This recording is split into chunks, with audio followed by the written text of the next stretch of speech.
시청자 여러분 안녕하십니까? KBC 열린 토론의 임형주입니다. 5.18 민주화 운동이 올해로 33주년을 맞았습니다. 30여 년이 흐른 지금 5월 민주주의 정신은 광주를 민주인권 평화도시로 거듭나게 하고 있습니다. 최후의 항쟁터였던 옛 전남도청은 국립아시아문화전당으로 재탄생해서 오는 2015년 개관을 앞두고 있습니다. 오늘 토론회에서는 33주년을 맞은 5.18 민주화 운동의 의미를 되새겨보고 국립아시아문화전당의 방향에 대해 논의해 보도록 하겠습니다. 함께하신 패널분들을 한 분 한 분 소개해드리겠습니다. 먼저 민주당 박혜자 국회의원 자리하였습니다. 네, 안녕하세요. 아시아인권위원회 윤장현 이사 함께하셨습니다. 아시아문화개발원 이영철 원장 참석하셨습니다. 서울대학교 사회학과 정근식 교수 나오셨습니다. 안녕하십니까. 전남대학교 불어불문학과 류지한 교수 함께하셨습니다. 안녕하세요. 네, 본격적인 토론에 앞서 준비된 화면을 먼저 보시고 이야기를 나눠보도록 하겠습니다. 5.18 민주화 운동이 33주년을 맞았다. 신군부 세력에 맞서 대항했던 5월 민주주의 정신은 30여 년이 흐른 오늘날 광주를 민주인권 평화도시로 탈바꿈하게 했고, 당시 민중항쟁으로 뜨겁게 타올랐던 고 전남도청 자리는 국립아시아문화전당으로 새롭게 탄생해 2015년 개관을 앞두고 있다. 그날의 함성은 끝이 났지만 5월 정신은 동남아와 아프리카 국가의 민주화 투쟁에 영향을 끼쳤고 국제사회에서 인정받아 UN 유네스코 세계기록물 유산에 등재되었다. 국제사회에서 5.18의 가치를 인정받는 데 비해 오히려 국내에서는 5월 정신이 시들어져 가고 있고 일부 극우 보수주의자들에 의해 5.18에 대한 인식이 왜곡되고 있다. 게다가 5월의 정신이 담겨져야 할 국립아시아문화전당은 홍콩과 싱가포르 등지에서 진행 중인 문화 복합 사업들에 비해 열악한 환경에서 추진되고 있어 동아시아를 아우르는 민주, 인권, 평화의 소통의 공간이 될 수 있을지 미지수다. 세계 인류가 보존하고 가슴 깊이 새겨야 할 5.18. 5.18의 가치를 되새겨보고 국립아시아문화전당이 세계인들의 이목을 집중시키는 국제적인 민주, 인권, 문화특구로 자리매김하기 위해서는 어떤 과제들이 남아있는지 알아본다. 네, 본격적인 토론에 앞서 33주년을 맞은 광주 민주화 운동에 대해 먼저 이야기를 나눠본 후에 아시아문화전당 방향에 대해서 이야기를 해보겠습니다. 먼저 박혜자 의원님, 이제 각고의 노력 끝에 5.18이 국가기념일로 지정이 됐고, 또 2011년에는 유네스코의 또 세계기록유산으로 인정받았습니다. 5.18 민주화 운동 33주년의 의미를 지금 어디에 두고 계십니까?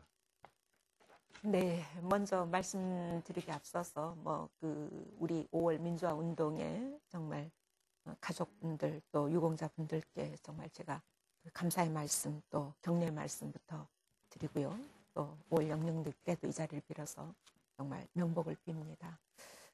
사실 이제 5.18이 그 33주년이 됐다라고 하는 것은 성년의 나이에 이미 접어든 것이죠. 그래서 이제 33주년은 우리가 그동안 가지고 있었던 민주, 인권, 평화가 정말 우리 그 실생활 속에서 구체화되고 이것이 우리의 그 삶 속에 자리 잡아야 되는 그런 책임지는 그런 그 단계에 이제 우리가 접어들어야 된다라는 생각을 합니다. 그래서 5.18이라고 하는 것이 단순히 우리 생활과 격리되어서 그냥 5.18은 5.18대로 민주화의 한 역사 속의 한 부분으로 머물렀다면 이제 그것이 우리 그 생활 속에 체화되어서 우리의 삶과 함께 가는 그러한 그 단계로 나아가기를 소망을 합니다.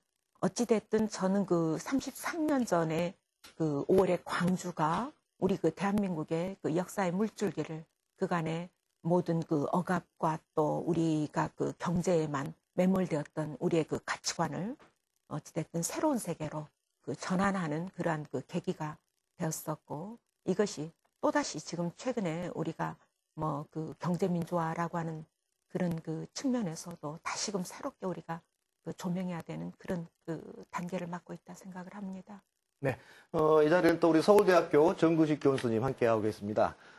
우리 교수님께서는 5.18 민주화 운동 지금 현재 어떤 의미를 갖고 계시고 어떤 의미를 부여하고 계십니까? 예, 생각해보면 1980년 5월 18일 33년이 지났는데 아직도 제 기억에 생생합니다. 저는 당시에 그 18일 아침에 서울대학교 정문을 보고 그다음 영등포 로타리에서 약속된 그런 시위에 참가를 했다가 처절하게 참 패배했던 그런 기억이 있는데 그게 이제 같은 시간에 우리 광주에서 그런 동일한 사건이 발생했죠. 저는 민주, 인권, 평화라고 하는 가치와 함께 여전히 그 문화라고 하는 부분을 굉장히 중시하고 있습니다. 오늘날 프랑스가 프랑스 혁명을 바탕으로 해서 프랑스 혁명의 지적, 문화적, 정신적 자산을 바탕으로 해서 세계적인 문화국가로 성장했듯이 우리 광주가 5.18 정신에 기초를 해서 민주, 인권, 평화 나아가서 한국이 세계적인 문화국가로 성장하는데 굉장히 중요한 디딤돌이 되고 있다라고 생각을 합니다. 물론 아직 노력해야 할 것이 많지만 한 세대가 지났지만 두 세대, 세 세대 지나면 분명히 광주를 중심으로 하는 그런 민주, 인권과 문화가 어우러지는 그런 그 국가가 이 광주를 중심으로 만들어질 것이라고 기대합니다. 네, 우리 윤장현 대사님 함께하고 계십니다. 5.18 하면은 또 인권, 또 민주 부분에서 특별한 의미가 깊은데 어떤 의미를 부여하고 계십니까? 방금 정 교수님이나 박영 교수 말씀하셨지만 사실은 아마 여러분들이 지금은 민주, 인권, 평화 이렇게 세 개의 화두를 함께 말씀을 하셨지만은 90년대 중반까지만 해도 민주화 운동 이 가치만 이야기됐었죠. 근데 그걸 이제 많은 지역의 시민사회단체나 활동가들이나 학자들이 함께 이 부분을 더 우리가 저 어려운 역사적 상황을 맞았던 그들에게 그들의 아픔을 우리가 이해하고 함께 가는 게 좋겠다. 그래서 미래 진행형으로 함께 가는 화두로 삼게 우리가 인권과 평화라는 화두를 90년대 중반부터 이렇게 이제 갖게 됐었던 것 같습니다. 근데 저는 이제 이 시점에서 민주, 인권, 평화, 교과서적으로 우리가 꼭 정답 외우듯이 우리 스스로는 이렇게 조금 그 언어에 이렇게 마술에 걸려 있지 않는가 하는 이런 생각들도 한번 좀 해봐야 되겠다. 그런 시점이 아닌가. 3년상을 11번 치른 이 상황에서는 그런 생각들을 다시 한번 이렇게 되새겨야 될 때라고 생각하고요. 또한 한편으로는 정말 그런 이야기를 우리 지역에서 화두로 한 만큼 이 지역에서 소수자와 약자가 정말 배려받는 진정한 인권의 일들이 소망스럽게 펼쳐지고 있는지 또 이렇게 비정규직 문제랄지 다른 지역에 어려움이 있을 때 광주는 함께 응답하고 있는지 뭐 이런 부분도 한번 생각해보는 뭐 그런 이번 33주년을 맞아서 어쨌든 과거에 매몰되지 않고 과거의 역사의 영화만 우리가 주장할 게 아니라 생활 속에서 또 미래를 향해서 우리는 뭘 준비하고 함께 해가고 있는지 한번 이렇게 다짐을 해보는 그런 생각들이 많이 듭니다. 네, 우리 전당의 콘텐츠 부분을 지금 맡고 계시는 우리 아시아문화개발원의 이영철 원장님 나와 계십니다. 국립아시아문화전당이 5월 정신을 담아서 또 뜻깊은 장소, 공간이 될 수 있는 가능성 있는 것인지 어떻게 보고 계십니까? 네, 그 5.18 현장의 그 심장부에 아시아와 세계를 하나로 연결하는 건국 이래 최대의 문화기관이 열린다는 것은 그 자체가 세계 문화사적으로 하나의 일대 사건이라고 저는 보고 있습니다. 그리고 아마도 외국의 많은 전문가분들께서도 그에 동의를 하시리라고 봅니다. 저는 광주가 위대한 그 선택을 했다고 생각합니다. 국가 균형 발전을 위해서 광주가 공장보다도 문화를 선택했다는 것은 참으로 놀라운 선택이었고 굉장히 멀리 보는 것이었다고 봅니다. 그것도 5.18 격전지인 피의 재단을 문화적으로 승화시켜서 악을 물리치고 세상의 모든 사람의 그 한을 풀고 서로 잘 살자는 그런 뜻의 해원 상생의 공간으로 만들겠다고 결정한 것, 그것은 정말 놀라운 일입니다. 또한 아시아의 먼 고대의 그 유산과 오늘날의 사람들의 만남을 통해서 문명과 인간의 근본을 되새기자고 하는 그러한 그 원시 반본의 정신으로 아시아 문화 전당이 개관한다는 것은 이제 문화 강국 그리고 문화 융성 시대의 문턱으로 진입한다는 것을 의미하는 것이 아닌가라고 생각을 합니다. 저는 전당 이 사업이라고 하는 것은 하늘의 뜻과 통해 있다고 그렇게 생각을 합니다. 그것은 모든 사람에게 개방과 공유 그리고 매듭을 푸는 장소로서의 전당을 뜻합니다. 이것은 문화를 통해서 우리의 현대 정치사를 다시 쓰는 그러한 출발점이 되는 것이 아닌가 이런 생각도 해보게 됩니다. 네. 이 자리에는 또 우리 전남대학교 유재환 교수님 나와 계십니다. 5월 정신을 담은 국립아시아문화전당. 어떤 내용들로 채워져야지 어떤 성과가 나올 수 있는 것인지 어떻게 보고 계십니까? 전 먼저 이제 5월 정신과 우리 국립아시아문화전당을 연계할 때 먼저 그 하드웨어 차원에서는 5월 정신을 완벽하게 구현하고 있죠. 지금 지하 개방형 구조물로 지금 건축이 되고 있는데 2005년 12월 2일 날 국제건축설계 경기에서 이제 결정 났죠. 그런데 이게 5.18 기업 공간에 대한 경외와 숭배 방식으로 하기 위해서 지하 개방형 구조물로 가는 겁니다. 그래서 하드웨어에 이미 5.18 정신이 담겨 있습니다. 그래서 우리가 5월 정신을 얘기하면서 국립아시아문화전당에 너무 5월 정신만 매몰돼 버린다면은 그건 조금 세계인들을 불러들이고 소통하는데 5월 정신을 알리는데 저는 좀 한계가 있다고 보거든요. 그래서 종으로는 우리가 그 이전에 뭐 6월 항쟁도 있고 그다음에 동학혁명도 있고 그다음에 의병 활동도 있고요. 뭐 여러 가지가 있겠죠. 또 횡적으로 보면 대만의 그런 사건도 있고요.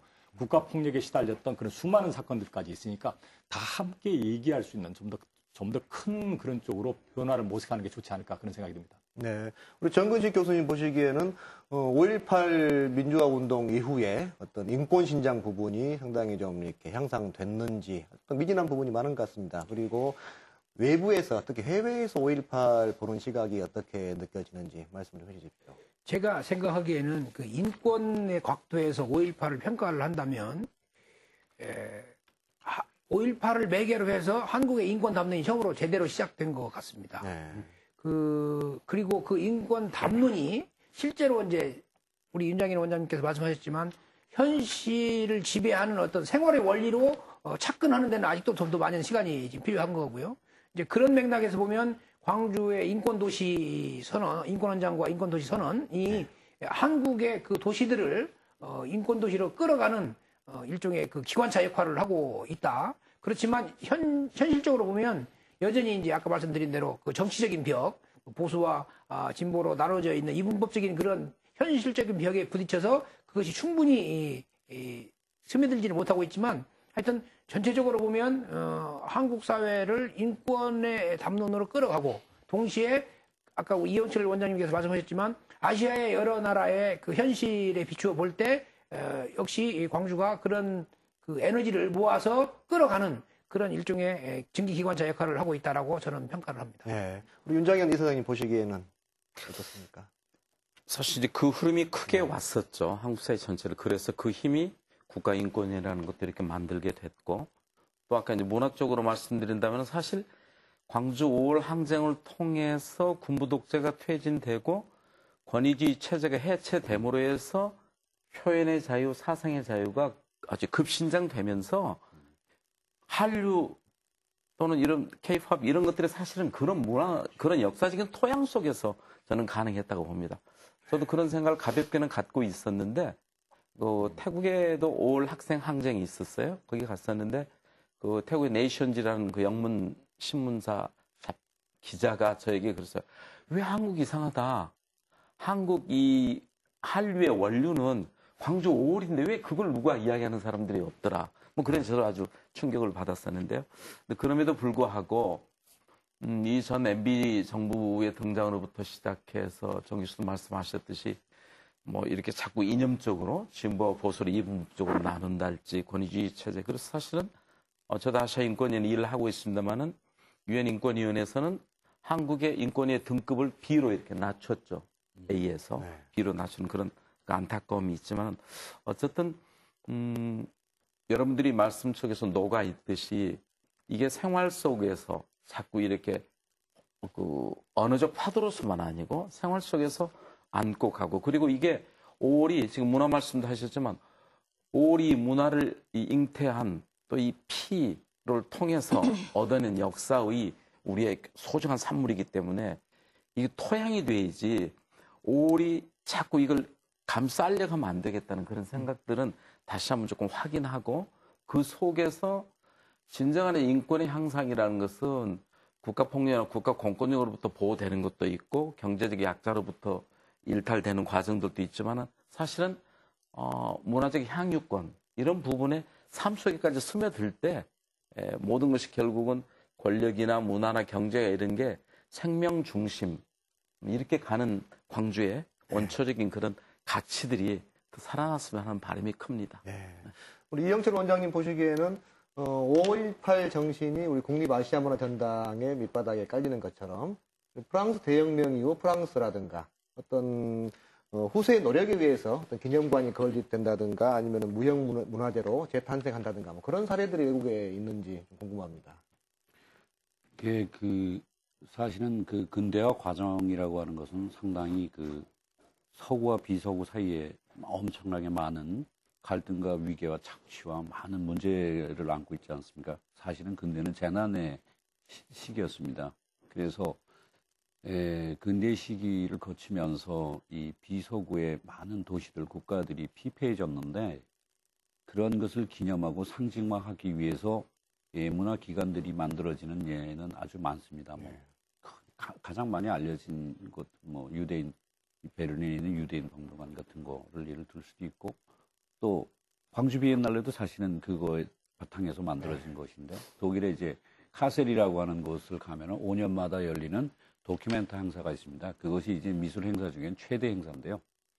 그런 것들이 이미 존재하고 있는 거죠. 그러니까 중요한 것은 근대라고 하는 시기에 상처받은 것을 문화적으로 치유하기 위한 기념관들이 많이 만들어지고 있다고 볼 때, 지금 이제 민주평화 기념관 또 교류원도 당연히 그런 것이죠. 그러나 이것은 이제 큰 틀에서 보자면 전당을 안고 있는 것이기 때문에 이것은 세계사적으로 좀 다른 일입니다. 그런데 저는 이것을 좀 문명사적으로 접근을 할 필요가 있지 않나라는 생각을 합니다. 그 얘기는 사실은 근대는 서구에서 주도가 되었었는데 근대 이전에 전 세계는 사실은 국부적인 전쟁들이 있긴 있었습니다. 전반적으로는 평화로웠습니다. 사실은. 그래서 전 근대적인 시기에 아시아의 많은 지식과 지혜와 자원들 이런 것들이 미래의 새로운 세상을 여는데 어떠한 우리에게 지침이 될 수 있는가라고 하는 지점에서 이제 고민을 하면서 이 설정이 된 것이 전당이라고 저는 보고 있습니다. 그래서 이것은 근대를 초국하는 근대의 상처와 트라우마 그런 것을 초국하는 그런 차원이 굉장히 중요한 부분인 것 같습니다. 그런 면에서는 제가 조금 이제 말씀을 올리고 싶은 게 어떻게들 견해가 다를 수는 있겠습니다만 저는 아시아 문화 중심이란 단어에 우리가 조금 잘 생각을 해야 될 것 같습니다. 중심이란 단어에는 혹여 패권적인 우리가 갖고 있는 생각이 없는지 우리는 그런 억압의 상황으로 이미 극복된 제3세계 중에서 거의 그리고 또 경제적으로 또 인권의 신장과 경제적으로 성공한 일종의 그런 한 나라로서 자꾸 우리가 중심적 생각을 갖는다는 것은 저도 우리 선생님 말씀같이 서구 대 비서구, 서구의 그런 패권적 생각에 비해서 서구 사람들 생각에는 아시아적 가치를 자꾸 이렇게 권위주의 체제, 정경유착, 좀 투명성의 결여, 막 이런 쪽으로만 자꾸 보는 거죠. 정치, 경제적 시각으로만 보는데 사실은 다인종, 다문화, 다종교가 어쨌든 얽혀 사는 미래의 그런 인류가 어떻게 살아야 될 그런 가치들에게서 잉태될 수 있는 곳이거든요. 그렇다면 여기가 광주가 그런 분들이 많이 와서 펼쳐내는 장이 돼야지 우리가 조금 여유 있고 힘 있다 그래서 중심이라는 단어를 이렇게 패권적으로 써서 종속적 관계로 하는 우리 그런 의식이 행해 있다면 정말 씻어내야 할 부분이라는 그런 생각이 듭니다. 네. 유재환 교수님 덧붙일 말씀 있을 것 같은데요. 지금 그런 저항 정신이라든지 민주인권 평화의 정신이 반영된 그런 기념관이라든지 아니면 복합문화 시설이 있는가라고 말씀하셨는데 그런 기념관 수준이 아니라 거의 21만 평 정도를 갖다가 마을로 조성하는 경우도 있습니다. 네. 그게 1793년 그러니까 1789년에 프랑스 대혁명이 일어났고요. 3년 반 정도가 지난 시점에 프랑스 중서부 쪽에 있는 방대 지방에서 농민 반란이 일어납니다. 그때 정부군이 한 15만 명이 죽었고 그리고 거기 반혁명 그러니까 농민 반란에 참여했던 그쪽 방대 사람들이 한 15만 명, 도합 30만 명이 죽었던 어마어마한 역사적 사건이 있죠. 그런데 그걸 가지고 그들이 이제 나중에 역사적 재조명을 받게 되고 그걸 통해서 우리가 그 선조들이 그렇게 이뤄냈던 저항 정신을 뭔가 그걸 기념하는 곳을 만들자 해서 지자체라든지 도움을 받지 않고 만들어낸 것이 21만 평의 퓨디프라고 하는 것을 건설하게 됩니다. 그리고 거기에 시네시니 공연이라고 하는 것, 그게 하룻밤에 배우가 1,200명이 동원됩니다. 근데 그 배우라고 하는 게 전문 배우가 아니라 전부 진짜 일반 사람들인 거죠. 그 지역 주민들이 만들어내는, 그러니까 공연의 주제가 중요한 게 아니라 그 공연을 만드는 사람들이 말 그대로 명품인 거죠. 그래서 금요일 밤하고 토요일 밤 10시에 2번 공연이 이루어지는데 거기에 사람들이 세계에서 그 공연을 보기 위해서 보러 오거든요. 그래서 지금 제가 말씀드린 것은 기념관 수준이나 그런 수준이 아니라 그렇게 퓨디프라고 하는 마을을 건설하는 경우도 있다는 말씀드리고 싶습니다. 네. 또 한편으로 보면 5.18 민주화 운동이 아직도 자리 잡지 못했지 않느냐. 국가의 인식 수준이나 또 어떤 세계화 부분에서 여러 가지 미진한 부분이 많이 있는 것 같습니다. 특히 5.18 행사위가 이번 행사에 또 공식 기념 행사에 참석하지 않을 수도 있는, 일단 않겠다라고 지금 이야기한 것 같고요.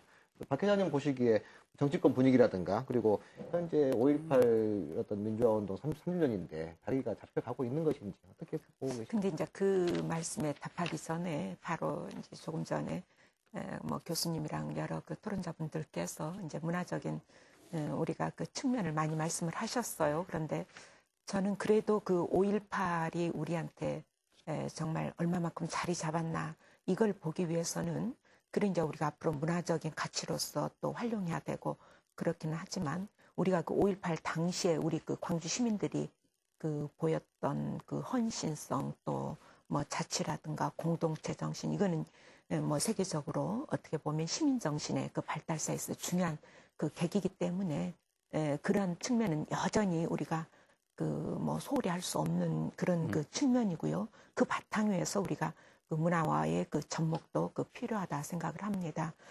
그리고 이제 33년이 돼서 아까 제가 서두에도 성인이 되었는데 정말 우리가 얼마만큼 성인으로서 자기 자신을 책임지고 있는가 하는 것을 우리가 되돌아봐야 되는데요. 물론 최근에 우리가 경사가 있었죠. 세계문화유산으로 등재되고 이런 그 쾌거를 거두기는 했지만 사실 지난 이명박 정부에서는 끊임없이 5.18에 대한 어떤 폄훼라든가 왜곡의 시도들이 그 있었고요. 이번에도 뭐 우리가 그 인물 위한 행진곡 그 사태에서 보듯이 5.18에 대해서 무언가 아무튼 이념적으로 뭐 그 마땅치 않은 이런 그 기류들은 분명히 여전히 그 존재하고 있는 것 같습니다.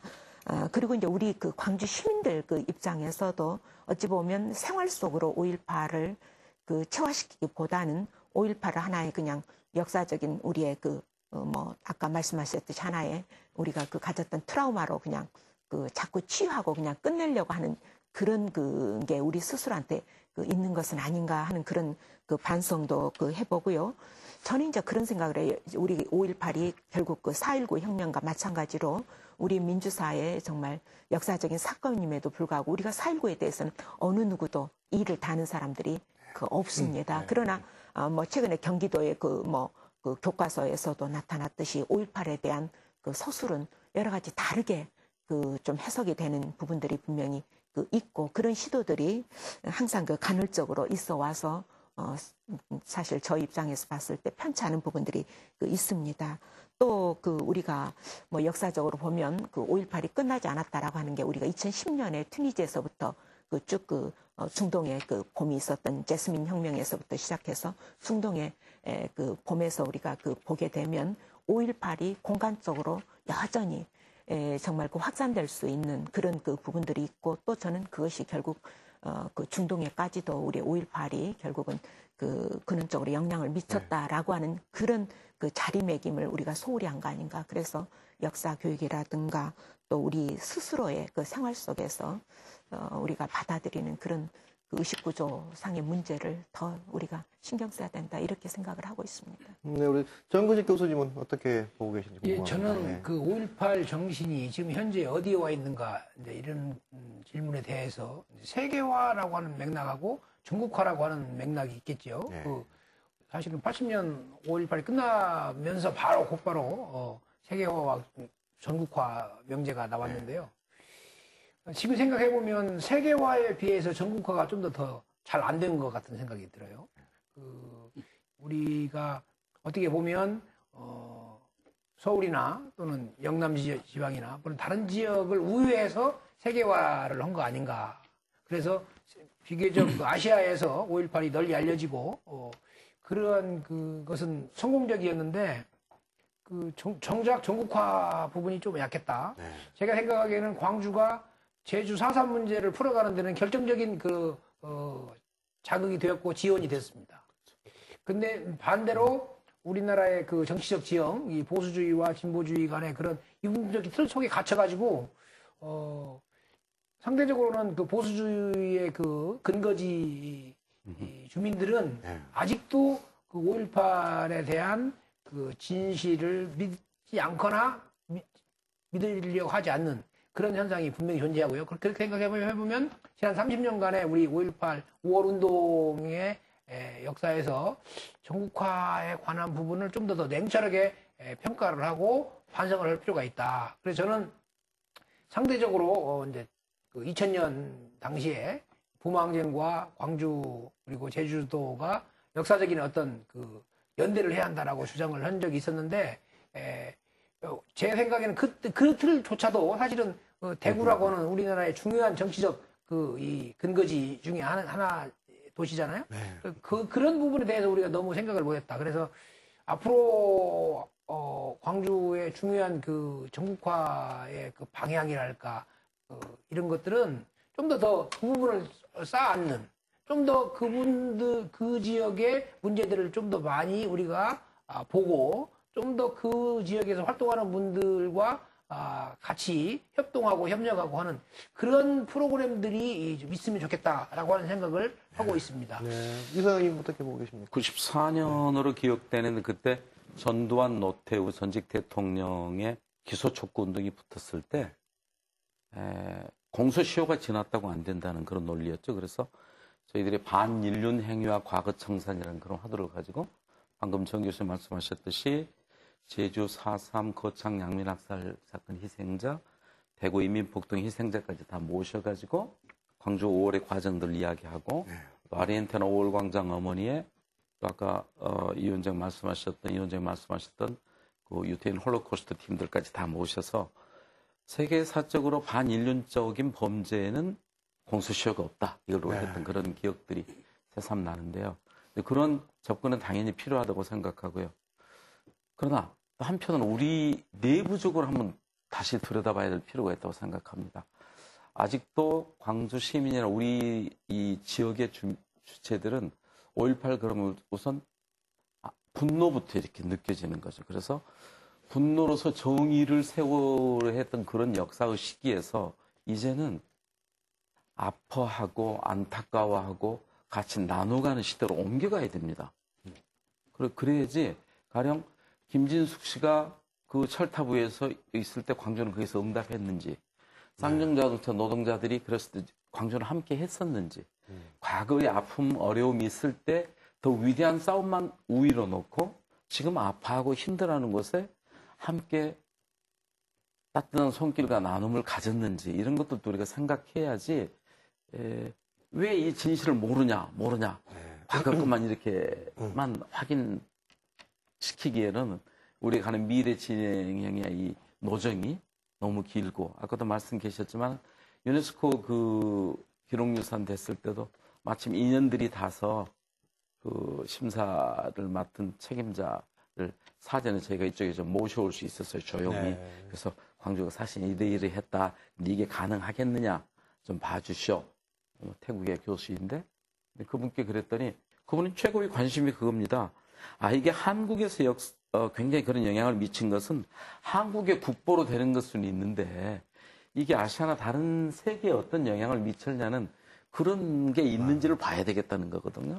마찬가지로 전국화나 세계화나 우리 한때 했다가 아니라 우리의 삶 속에서도 이후로도 또 아시아 문화중심 도시의 가장 핵심적인 그 꺼지지 않아야 될 불꽃이라는 것은 5호를 내세우진 않더라도 그 열기와 그 온기로서 아시아를 비롯한 제3세계를 따뜻하게 안는 그런 마음들이 일하시는 분들이나 시민들 안에 있을 때 저는 그게 이렇게 전도될 수 있다는 그런 생각을 갖습니다. 외치고 프로젝트로 와라 그럴 것이 아니라 우리 마음속에 그런 온기와 열기가 있다면은 그들 함께 응답하려는 생각을 갖습니다. 네. 그러니까 이제 교수님 그런 말씀. 뭐 온기 네. 같은 게 일종의 우리가 그 5.18에서부터 우리 마음속에 그 가져왔던 일종의 그 시민의식으로 자리를 잡았다면 그 당시에는 우리가 그 독재 권력이었고 어떤 그 권력 독점에 대한 우리가 한 거였다면 이제는 그 쌍용 자동차라든가 각종의 최근에 많은 그 노동자들의 최근 이제 을의 눈물이라고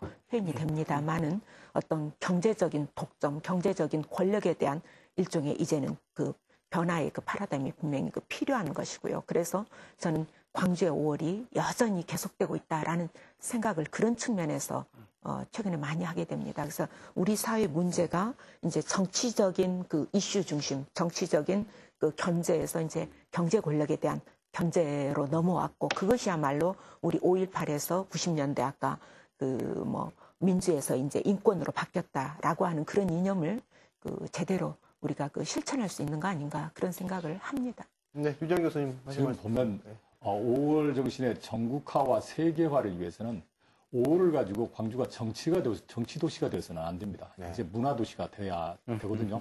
그래서 국립아시아문화 전당의 역할이 그래서 중요한 거죠. 그러니까 예전에 임권택 감독의 축제라고 하는 영화가 갑자기 떠오르는데요. 네. 이총준 선생님이 그걸 쓰셨죠. 그런데 장래가 축제가 됩니다. 이제 우리의 분노라든지 아픔도 이제는 축제화할 필요가 있습니다. 그래서 국립아시아문화 전당 내에 찾아오는 관람객이라든지 아니면 광주의 정신을 배우러 오는 세계의 많은 사람들 그리고 심지어는 지금 보수 진영에 있는 또 다른 지역의 사람들 이런 사람들도 와서 말 그대로 감성의 공명을 통해 진짜 축제화할 수 있는 그런 공간으로 역할을 해야 하기 때문에 저는 지금 국립아시아문화 전당의 역할이 중요하다고 생각합니다. 우리 이영철 원장님은 지금 아시아문화 전당의 콘텐츠를 지금 연구를 하고 계십니다. 5.18 정신과 접목해서 어떤 이게 외국의 어떤 전문가들이나 또는 관광객들에게 자연스럽게 전달될 수 있는 그런 내용들이 될 수 있을 것인지 어떻게 보십니까? 예, 근데 좀 전에 논의됐던 거에 조금 부과하고 싶은 게, 제가 이제 이 전당 일을 맡으면서 처음 와닿던 그 하나의 기치가 뭐냐면 광주에서 한국, 한국에서 아시아, 그리고 세계로 향하는. 그러나 이제 5.18 정신은 또 전국화, 세계화, 이런 거하고 이제 공간적인 범위하고 관련해서 이렇게 얘기가 있는데요. 저는 요즘 세상은 안과 밖이 구분이 잘 안 되는 그런 세상이라고 봅니다. 그래서 이때 안이라고 그래도 안보다도 더 안이 있고 바깥보다 더 바깥이 있는 것인데 그 안보다 더 안이 곧 바깥으로 통하는 길이라는 것이죠. 그래서 좀 전에 그 역사적으로 이제는 한국 사회가 민주에 대한 투쟁에서 인권의 문제로 이제 전환이 됐다는 말씀 하셨잖아요. 인권의 문제는 바로 옆에서 무슨 일이 일어나는지 보는 것입니다. 굉장히 중요한 일이죠. 불과 얼마 전에 대통령이 첫 방문지에서 일어난 사건이 있지 않습니까? 그것은요, 굉장히 반인권적인 그런 생각이나 그런 생활 스타일이 얼마나 이게 한국 사회에 이렇게 만연이 되어 있는가를 보여주는 여실한 그런 행동이 아니었나라는 생각이 드는데요. 그런 점에서는 이 생활 속에서 깊숙이 보는 것을 가르칠 수 있는, 그리고 그거 갖고 서로 논의하는 그런 장소로서 전당이 태어나는 것이 중요해요. 다른 사람이 우리를 어떻게 볼 것이냐, 우리를 어떻게 우리가 잘하는 것을 극대화시켜서 홍보를 잘하고 이런 얘기는 조금 너무 먼 얘기고요. 보다 더 진정성을 가지고 이 5.18 정신과 전당이 추구하는 것이 결합된 상태를 삶 속에서 우리가 보고 그걸 다시 심고 그걸 돌리고 이렇게 하면은요, 많은 사람들이 여기를 찾아올 수밖에 없고 감동을 받는 그런 이제 공간이 되지 않을까라는 생각입니다. 뭘 자꾸 보여주려고 하지 말고 어떻게 하면 감동이 있는 공간이 될까? 이것이 참 중요하다고 보고 그것은 삶 속의 가치에서 진정한 가치를 찾으려고 하는 그런 노력에서 된다고 봅니다. 네.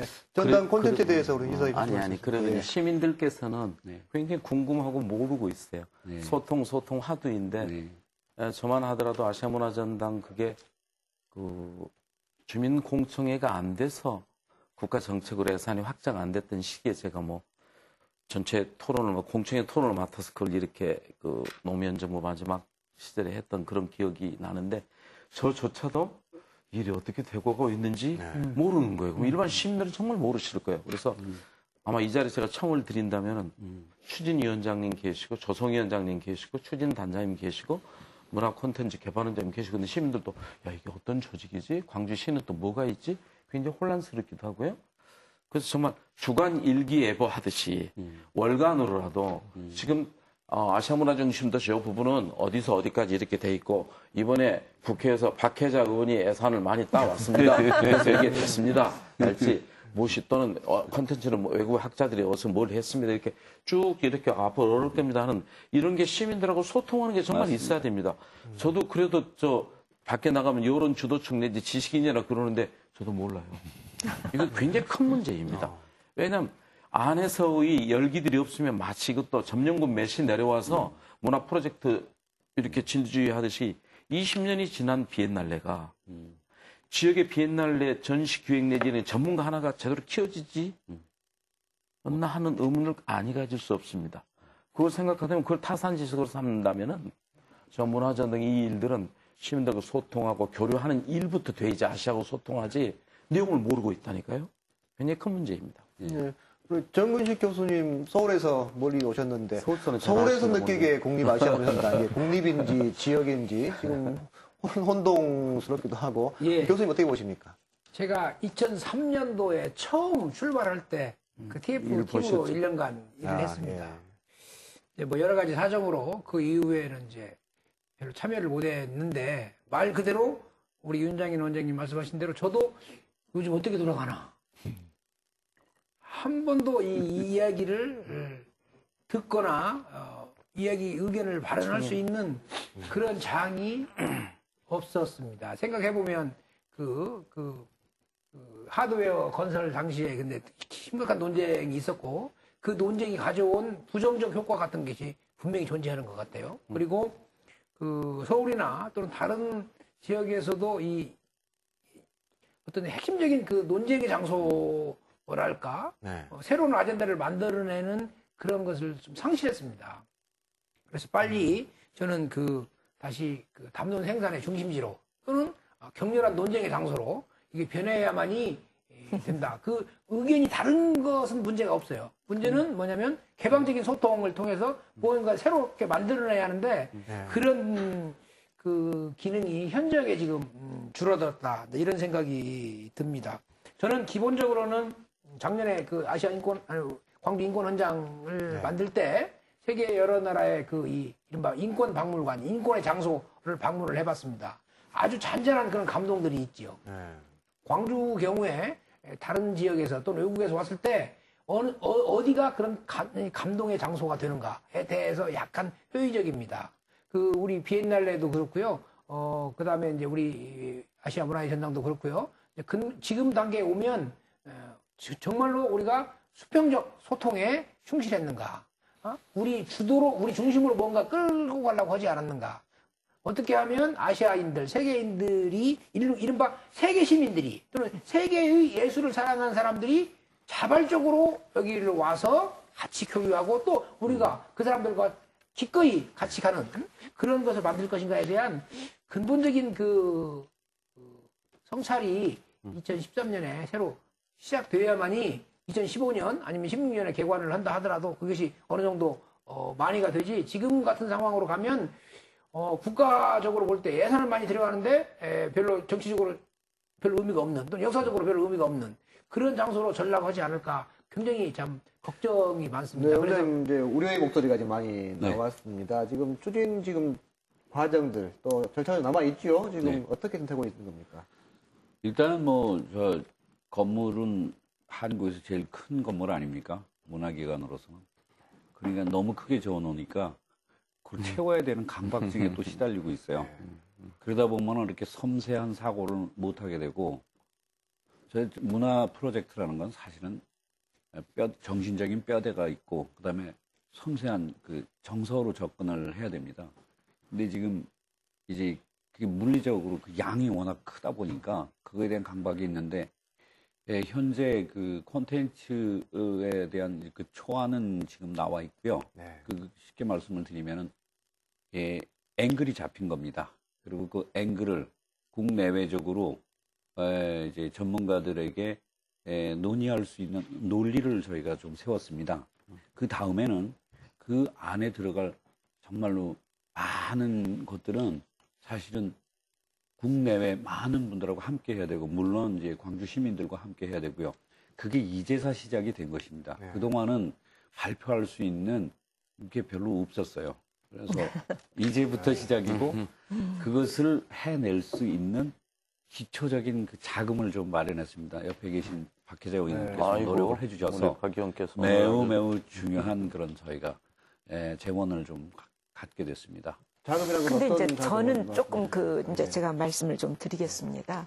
이제 제가 그 상임위가 이제 교육과학이었는데 과학 분야를 이제 미래창조과학부로 가면서 문화, 이제 체육 관광이 저희 부서로 이번 정부 개편에 따라서 이제 받게 된 겁니다. 그래서 저도 제일 먼저 한 일이 우리 문화체육관광이면 그 아시아 문화의 전당 사업이 어떻게 되고 있는지 이게 제일 궁금했어요. 그래서 아시아 그 문화중심도시 추진 단장님과 이제 관계자들 오시라고 그래서 이제 제가 저희 의원실에서 비공개 이제 간담회를 가졌고, 그래서 일이 얼마만큼 진척됐느냐 이걸 확인하고 싶은 마음이 사실 저도 제일 컸죠. 그래서 이렇게 들어보니까 지금 2014년이면 거의 그 문화의 전당 건물은 그 완공이 되어 갑니다. 그런데 이제 개관은 언제 하느냐? 우리가 이제 유대유가, 강주 유대유가 있고 그러기 때문에 2015년 개관을 하는데 일부만 하나만 이제 개관을 하겠다라고 하는 거고, 그러면 어떻게 되느냐 했더니 2017년에 전면 개관을 한 3년 정도 토를 둬서 개관을 하겠다라는 겁니다. 그래서 왜 그렇게 개관을 해야 되느냐? 그랬더니 다 지었는데, 아니 3년 지나면 건물 지어놓고 노후화되는 거 벌써 노후화되기 시작할 텐데 왜 건물 지어놓고 3년을 기다려야 됩니까? 했더니 이 안에 말하자면 채워야 될 컨텐츠가 전혀 안 되어 있다라는 겁니다.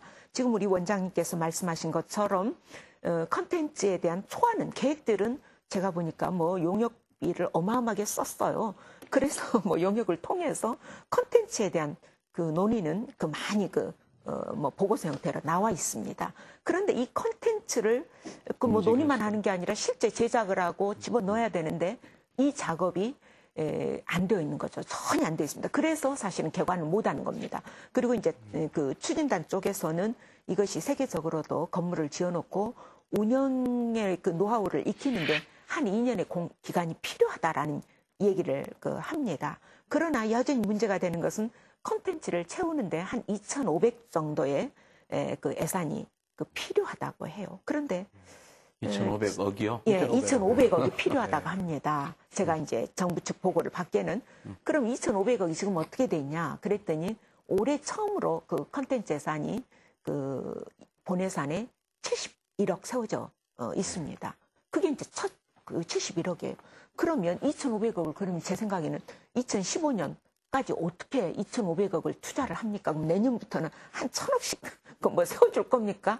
그랬더니 이거에 대한 답이 없어요. 그래서 이제 이번에는 저희가 추경이었기 때문에 뭐 추가 경정 예산이라고 하는 것은 사실 굉장히 한계가 있는 예산입니다. 더구나 이번에 17조라고 하지만 12조 정도는 사실 정부의 세입 결손 메워주는 부분이고요. 나머지 한 4~5조에 불과한 예산입니다. 그래서 사실 저희 상임위에서 사실 난리가 났고요. 저는 이거 하면은 죽으나 사나 뭐 아시아 문화 중심 도시 콘텐츠 예산을 확보해야 되는 게 제 책무라고 생각을 해서 이번에 소위 쪽지 예산이 되겠죠. 정부 예산이 올라오지 자체를 안 했으니까. 그래서 저희 상임위의 의원들을 설득을 해서 신규로 예산을 편성을 해서 넣은 겁니다. 상임위 차원에서 집어넣은 거예요. 정부 안은 전혀 없어요. 제로예요. 그래서 넣고 그것을 이제 애결이 통해서 만족스럽지는 않지만 250억 중에서 깎여서 70억 정도 이번에 이제 추경에 편성이 됐습니다. 그리고 이제 연말에는 저희가 내년 예산 편성을 위해서 싸워야지요. 네. 그런데 이제 시민 여러분들이 생각하실 때에는 뭐 쪽지 예산이냐. 그런데 사실 저희 지역 의원들 입장에서 보면 저희 지역 예산 자체가 정부 안에서 올라오지를 않기 때문에 어쩔 수 없이 상임위에서 실갱이를 하는 수밖에 없는 것이고요. 그렇게 해서 이제 저희가 내년 예산을 또 연말에 힘을 모아주신다면 싸워서 하여튼 세우도록 최선의 노력을 하겠고요. 다만 이 그 예산은 예산대로 그 세워나가지만 실제 개관 문제를 어떻게 할 거냐, 또 운영을 그 어떤 주체로 할 거냐라고 하는 문제는 우리 지역에서 폭넓은 공감대가 이루어져야 됩니다. 그런데 그 공감대에 대한 우리가 담론을 못하고 있는 이유 중에 그 하나가 뭐냐면 사실 이것이 대형 국책 사업이에요. 그렇기 때문에 광주시 입장에서는 이거 자체 우리 광주시가 관여하면 이 국책 사업이고 이게 국가적인 그 과제인데 이걸 광주시가 떠맡는 것은 뭔가 지금 적절치 않다. 네. 그리고 그렇게 되면 혹시 국가가 손 놔버리면 또 안 되지 않느냐. 이런 딜레마가 사실 네. 또 현실적으로 있습니다. 그래서 그 부분이 정리가 되어야 될 것 같아요. 국가 사업임에도 불구하고 이제 국가 예산은 찔끔 예산으로 그치고 있고 또 콘텐츠 부분도 좀 정리가 제대로 안 되어 있고 문제가 아직 많습니다. 유재한 교수님은 콘텐츠 부분 쪽 그동안에 관여를 좀 해오시고 내용을 잘 알고 계시는데 앞으로 어떤 과제들이 있다고 생각해요? 그러니까 지금 부분 개관 쪽으로 단계적 개관으로 가는 그 이유가 2011년에 이미 이 콘텐츠 관련해서 모든 게 다 끝났어야만 됩니다. 지금 창제작 단계입니다. 지금요. 네. 그런데 지금 늦어진 거죠. 계속 지연된 거죠. 그래서 우리 내부적으로도 문제가 있었습니다. 특히 전당 별관을 갖다가 어떻게 활용할 것인가, 그걸 철거할 것인가 문제로도 논의하는 과정에서 그게 이제 독이 되기도 했지만 약이 되기도 한 거죠. 시간을 벌었으니까요. 그러니까 콘텐츠 관련 예산은 반납은 했지만 쓰지는 않았지만 콘텐츠를 준비할 시간은 좀 벌었던 것도 있습니다. 근데 어찌됐든 간에 지금 콘텐츠 준비가 되어 있지 않고 예산 확보도 어렵고요. 좀 박 의원님께서 얘기하셨지만 71억에 70억을 좀 더 했다고 했죠. 한 140억 정도가 좀 확보가 됐네요. 그런데 2,500이라는 예산은 추정된 예산이 더 들어갑니다. 솔직하게 얘기해 드리면요. 그러니까 지금 그것은 진짜 말 그대로 찔끔 예산이죠. 거기다가 또 한 가지 우리가 다루고 있는 지금 새로운 형태의 지금 컨텐츠, 융복합식의 컨텐츠라고 하는 것 자체가 전 세계적으로 지금 이 정도의 큰 메머드급 그 복합문화시설에서 다뤄본 적이 없습니다. 대한민국에서도 선례가 없고요. 그러다 보니까 검증의 기간도 필요합니다. 자, 예를 한번 들어볼까요? 미 홀로코스트 기념관의 전시 방식을 연구하는데 5년간 들어갔습니다. 그 조그만 기념관 하나에도. 그렇다면 지금 우리가 지금 융복합 지식 가지고 지금 새롭게 한다는데 짧은 시간 내에 그걸 해가지고 무조건 기억만 하면 되는 건 아니거든요. 이게 시간이 그렇게 검증하는 기간도 필요한데 이런 것들을 감안해 본다면 지금 어떤 의미에서는 상당히 답답하죠. 그래서 제가 지금 이제 제안 드리고 싶은 것은 그런 거죠. 그러니까 전당의 조기 출범을 하는데 그 불필요한 소모적 논쟁은 필요가 없다고 저는 봅니다. 진짜 말 그대로 대안 제시를 해줘야 할 것 같아요. 지금 광주에서 이루어지는 여러 담론 생산을 장소에 가서 보면은 과거는 어땠고 10년 후 이전이나 그때나 별 다름이 없다든지 이런 언론적 얘기보다는 말 그대로 좀 대안 제시가 필요한 시간이라고 봅니다. 네, 우리 교수님 말씀해 주십시오. 예, 저는 우리 아시아 문화 전당 콘텐츠와 관련해서 처음 초기에 2003년도, 2004년도와 하고 2013년도, 2010년 지난 시점에서 한국 문화의 세계적인 위상이 크게 달라졌습니다. 2003년도의 상상력으로는 도저히 생각할 수 없었던 그런 현상이 지금 전개되고 있고, 거꾸로 생각하면 앞으로 10년 후에, 20년 후에 한국의 문화적 위상이 어디에 있을 것인가를 갖다가 생각을 해야 하는 거고요. 저는 이제 우리가 원조 받는 나라에서 원조를 주는 나라로 바꿔야 한다라고 말을 하는데 이 ODA 사업의 경우에도 좀 더 문화적인 마인드랄까 연결시켜야 한다고 생각합니다. 다시 말하면 한류의 그 세계적 위상의 변화와 그다음에 이 아시아의 가난한 나라들과 함께 가는 한국 또는 광주라고 하는 두 개의 상이 결합되어야 하고요. 그런 점에서 보면 그 한류가 단지 한국의 문화적 상품이 아니라 아시아 시민들의 어떤 보편적인 생활 양식으로 자리를 잡아야 하는 거고, 그런 점에서 보면 저는 이 문화 전당 속에 반드시 그 문화예술을 중심으로 하는 국제학교가 들어와야만이 된다고 생각을 해요. 국제학교가 그렇죠. 일종의 국제대학 내지 국제학교 같은. 그래서 현재 다음 세대의 한류가 어떻게 될 것인가를 연구를 하고 아시아의 여러 나라의 그 젊은 문화예술인들을 지망하는 사람들을 같이 불러와서 여기에서 같이 그 문제를 공유를 해야 합니다. 그런 점에서 보면 광주라고 하는 지역성을 넘어서서 아까 우리 이영철 원장님이 말씀하셨지만 근대를 넘어서는 상상력과 함께 이 닫혀져 있는 지역 로컬리티적인 상상력을 넘어서서 열려있는, 아시아 전체에 열려있는 그런 상상력을 여기서 만들어내야 한다. 그래서 앞으로는 적어도 한 세대 후에는 광주에서 같이 고민했던 그런 문화예술인들이 아시아 전체에서 활동할 수 있는, 그래서 광주가 그들을 끌고 가고 동시에 그들을 갖다 지원하는 그런 어떤 정신적 그 고향으로 자리를 잡아야 하고, 그런 그 30년을 내다보는 그런 프로젝트가 없으면 이 지금 현재 콘텐츠를 채울 수 없다라고 저는 생각을 합니다. 그래서 궁극적으로 아시아 문화예술인 앞으로의 문화예술을 담당하는 인재들을 광주를 매개로 해서 같이 만들어낸다. 우리가 독점적으로 만들어내는 게 아니라 같이 만들어낸다라고 하는 그런 프로그램이 빨리 들어야만이. 그리고 또 한 가지는 저는 10년, 5년 만에 이 아시아 문화의 전당이 만들어진다고 저는 생각 안 합니다. 저는 우리 바르셀로나 가보면 200년, 100년 이렇게 전개되는 있잖아요. 저는 아시아 문화 전당은 적어도 30년 정도 걸려서 어느 정도 제 모습을 드러내지 지금 현재의 상상력 가지고 전부 채울 수 없다. 오히려 어떤 점에서 보면 여백이 남겨져 있는, 그래서 그 여백을 어떤 방식으로 채워야 할 것인가, 그 여백을 채우면서 동시에 전체 프레임을 어떻게 바꿔가야 할 것인가, 이런 논쟁들이 계속적으로 일어나야만이 활력이 있는 장소가 되지, 잘못하면 너무나 멋있지만 죽어버린 장소보다는 멋이 없지만 아직도 불충분하지만 살아있는 장소로 아시아 문화 전당을 갖다 규정을 해야 한다. 저는 그렇게 생각을 합니다. 네, 위원장님 어떻게? 예, 먼저 말씀해 예, 주시죠. 그 2015년도에 유니버시아드 대회 때 개관을 하는데 전체를 개관해야 된다. 뭐 이런 논의들이 있는데요. 저는 이런 생각이 듭니다. 예산이 많으면 전체를 할 수 있고 예산이 없어서 조금밖에 개관을 못하고 이런 문제는 아닌 것 같고요.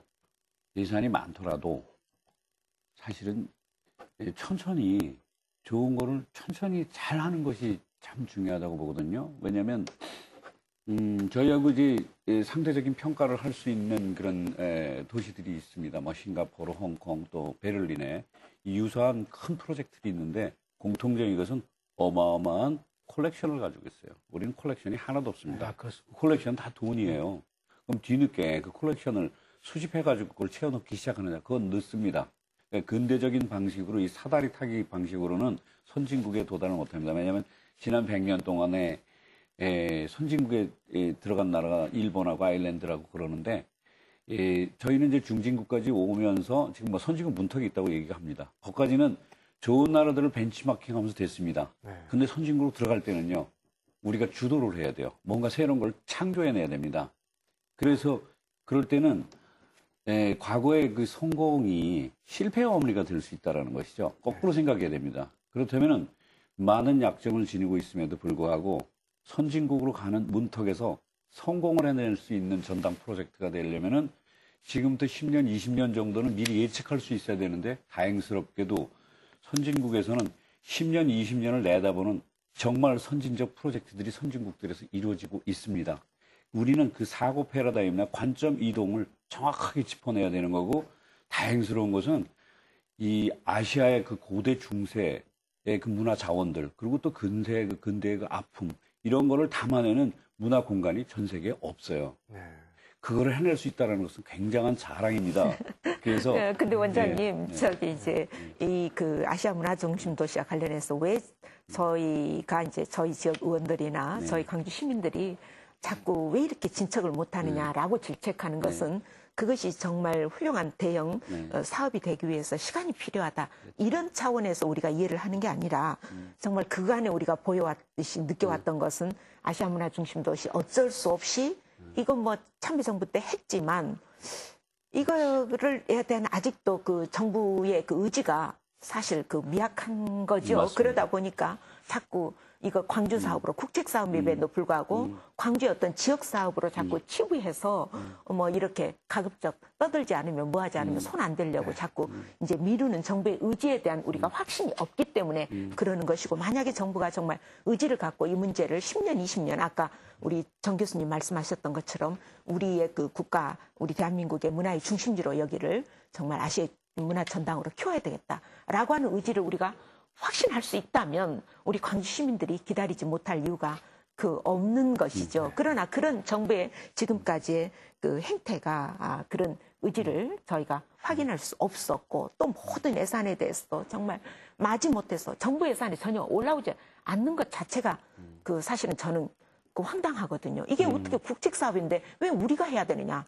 저 입장에서도 그래요. 아니 니네 사업 니네가 열심히 해줘야 되는데 왜 우리 보고 그 하라고 미루느냐? 정말 그런 그 분명히 그 생각이 드는 것이고요. 또 앞으로 지금 아까 정근식 교수님께서 그 말씀하셨듯이 뭐 국제학교든지 어떤 형태든지 우리 그 아시아 문화유전당은 분명히 어떤 문화 교류의 그 장소이면서 우리 대한민국이 이제 앞으로 국격이 그 성숙하고 선진국으로 가자면 뭐 혼자 갈 수 있는 게 아니고 아시아 국가들과 함께 가는 노력, 그것이 결국 우리가 이제 그 아시아 국가들에 대한 공식적인 개발 원조를 늘려야 될 그 중요한 명분이고요. 또 이 명분을 실제 우리가 약속하기를 2015년까지 뭐 GDP의 0.3%까지 지금의 배가 되는 거죠. 그렇게 늘리겠다라고 선언한 적이 분명히 있습니다. 그렇기 때문에 지금 각 부처에 흩어져 있는 이런 그 개발 원조 사업을 문화 분야의 경우에는 함께 그 모아서 단일 창구화해서 이 그 아시아 문화유전당에서 정말 아시아 각국에 대한 우리의 그 문화적인 아시아 각국, 예를 들면 뭐 들어보니까 그 심청전이나 우리가 가지고 있는 춘향전이 우리만 있는 건 아니에요. 그와 조금씩 다르지만 그 비슷한 성격의 것이 베트남에도 있고 뭐 다른 아시아 국가들에도 있습니다. 그래서 그런 문화의 그 원형들을 함께 여기에서 그 조합해서 우리가 새로운 그 문화의 컨텐츠를 그 창조해내는, 그러기 위해서는 우리가 안정적으로 뭐 그 ODA의 정말 플랫폼이 된다라든가 ODA의 여기가 그 중심지가로 그 못 박아주면, 그러니까 저희는 정부를 믿지 못하기 때문에 이걸 법적으로 ODA의 문화의 중심지로 못 박아달라 이렇게 요구할 수밖에 없는 것이고, 그렇게 지금 그렇게 ODA 쪽 예산이 확보가 된다면 지금 운영 조직에 관한 문제가 해결이 됩니다. 지금 광주에서 지금 가장 현안 문제 중에 하나가 지금 조금 전에 우리가 논의 과정에서 얘기했던 게 운영 조직을 국가의 그 프로젝트이기 때문에 이건 그 시에서 떠맡기는 어렵지 않느냐라고 그런 지금 가장 예산 문제 때문에 그렇거든요. 재정 자립도 문제 때문에. 그런데 문화 ODA 예산으로 확보가 돼버린다면, 그런 식으로 된다면은 우리 쪽에서는 걱정할 필요는 없는 거죠. 광주시가 걱정하는 재정 자립적 문제라든지 정부 의지 반영이라든지 이런 문제는 없어지라고 보거든요. 그러면 훨씬 더 지금 세계적인 추세는 솔직하게 말씀드리자면 복합문화시설은 전부 공공기관 형식입니다. 즉 특수법인 형식이라는 거죠. 그런 형식으로 가도 지금 우리가 생각하는 재정 자립도 문제가 해결되기 때문에 어떤 면에서는 창의적 대안이 될 수 있다고도 생각이 되네요. 네. 이사장님 하실 말씀 많은 것 같은데. 저는 아닙니다. 우리 박 의원께서 말씀하신 ODA 굉장히 신선하고 아주 재밌는 제안이신 것 같아요. 실용성이 있고. 아까 정은식 교수 말씀하셨듯이 긴 호흡으로 가야 되는데 언뜻 떠오르는 게, 우리가 93년이었습니까? 이제 그 상무대를 우리가 받은 게, 정부로부터 받은 게, 배상으로 받은 거죠. 근데 그걸, 저희 시민단체에서는 정말 미래의 광주를 어떻게 가져가야 될 것인지를 잘 생각해보고 도시 디자인을 하자. 항쟁의 도시답게 미래 우리 다음 세대들이 거기서 어떤 꿈을 꾸고 갈까 하자. 그렇게 제안을 여러 번 했었거든요. 근데 결국은 땅 장사해서 아파트하고 한쪽은 모텔 간판으로 덧씌워진 어느 외지인 든 소돔과 고모라 섬 같은 도시를 그래요. 얼마나 급히 서둘러서 상무직으로 우리 자랑스럽게 갈 수 없어요. 5월과 가장 연계된 배상의 지역이었는데. 그래서 이것도 조금 급한 마음은 그는 충분한 설명을 통해서 또 정치적인 이런 제도의 보완을 통해서 정부의 의지를 확인하고 이렇게 실질적인 이해를 추진하는 주체들이 그걸 시민들께 확인시켜 주시면 좋을 것 같은 생각이 우선 듭니다. 단지 이제 생각이 되는 것 중에 하나는 박 의원님 쿤스트할레가 무슨 말씀인지 아세요? 예술회관이요. 네. 시민들한테 물어보세요. 한 분도 몰라요, 쿤스트할레를. 예를 들면 이런 겁니다. 그리고 무슨 지난번에 포럼할 때도 보니까 전부 서구의 학자들만 와 있는 거예요. 아시아의 인적 네트워크가 진짜 있는지 저는 굉장히 궁금하지 않을 수 없습니다. 정 교수님 말씀하신 그렇다면 저도 그런 기억이 있습니다. 인권과 평화를 위한 국제 청년 캠프 이런 게 90년대 했거든요. 그때 왔던 청년들이 외국에서 온 청년들이 로스쿨 가가지고 지금은 제네바에서 인권기구에서 일하면서 한국을 다시 찾게 되고 이런 구조를 갖게 되더라고요. 그래서 어떻게든 정말 아시아란 걸 우리가 붙이고 갔으면은 아시아 쪽에 조금 덜 익혀져 있더라도 그분들께 손을 건네잡고 함께 일을 꾸려가는 파트너십을 발휘해야지 1세기 어제 대단한 학자들만 오시다 놓고 한 수씩 혼수 받고 1세기를 따라가는 3세기의 새로운 모델 뭐 이것은 좀 피했으면 좋겠다. 그리고 콘텐츠 하는데 조금 콘텐츠 안 집어넣어도 제가 언론에서 보고 나서 어떻게 생각나서 말씀 여쭙니다.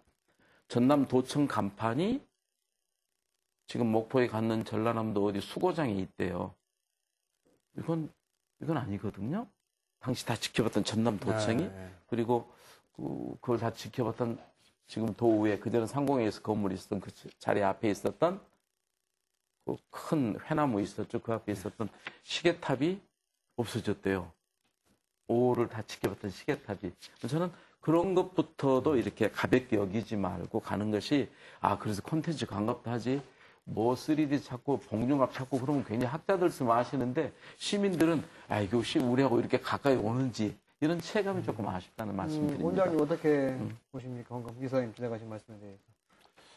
네, 근데 지금 논의가 전당의 그 축이 될 수 있는 얘기가 나온 것 같아요. 실은. 그리고 문화 OD 얘기는 문화관광부에서 새 정부 들어서서 그게 부각이 됐습니다. 사실은. 그냥 문화향수 기회를 늘려주고 뭐 이런 차원의 문화복지 이런 것만 생각하다가 시야가 터진 거죠. 그래서 아시아의 가난한 나라들을 도우면서 우리에게도 도움이 되는 뭐 이런 거죠. 동반 성장 이슈가 들어오게 되는데 그래서 전당의 사실은 전당의 비전이라고 하는 것은 세상을 바꾸는 또는 세계를 연결하는 문화 창조자들의 집입니다. 이 문화 창조자들은 예술가만 지칭하는 건 아니고요.